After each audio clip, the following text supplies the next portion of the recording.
Hi, my name is Tammie Whisenhunt, and for my demonstration speech, I'm going to show you how to make an indoor fountain. This is a very easy project. In fact, the hardest part of it is deciding what style you want and what decorative elements that you want to put in it. Once you've decided on the style, it's time to find your container. Now, your container can be as large or as small as you want, just as long as you remember that it has to be deep enough to keep your pump covered in water by at least a couple of inches at all times. Now, after you've chosen your container, it's time to get your pump.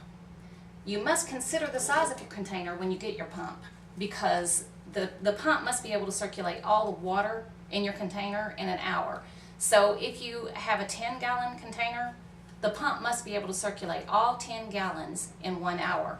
My container is actually a 10.5 gallon, but my pump would actually circulate 30 gallons in an hour, so it's more than adequate for the size of container. As you can see, a pump is very small. The back side has suction cups. This is a really important element because it helps you secure your pump to your container. Now, once you have your container and your pump, the fun can begin. You get to start adding all your decorative elements. Now, I want to use my fountain in my study room so that when I'm trying to study, I don't hear the sound of the TV or the people talking or any of that as much. That's really important for me because I have a one-track mind.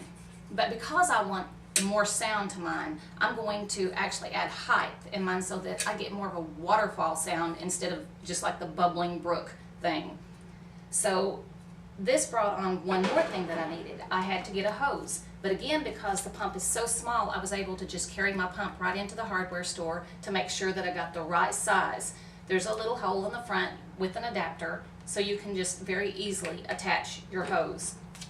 Now I'm going to go ahead and put my pump in, and I'm going to push down to attach the suction cups to make it more secure. And the hose is going to go through that little hole that I drilled into the buckets earlier. Now it's time to start adding some of the decorative things, and I want to hide my hose as much as possible, so I'm going to take my rocks and I'm going to kind of use that to hold my decorative touches up. And you can use any number of items for your decorative touches, but I just like the grassy look. And you can add flowers if you like. Use your rocks again, secure those. And I've added other rocks in it so that I don't have to add as much water, and also so that it secures my decorative items. Now it's time to start adding the water.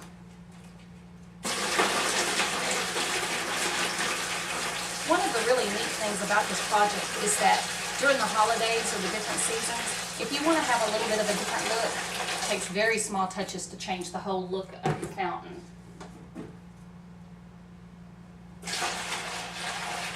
And again, because of the rocks, I don't have to add quite as much water.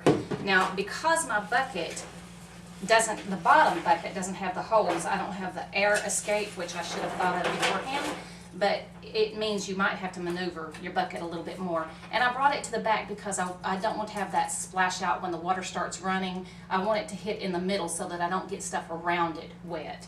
Okay, now it is time for us to plug it in. And in just a couple of minutes, the water will fill up and it will start trickling over.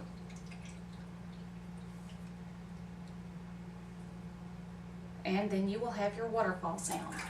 It's a very quiet sound, but it does help camouflage the outside sounds. I hope you've enjoyed it, and I thank you for watching.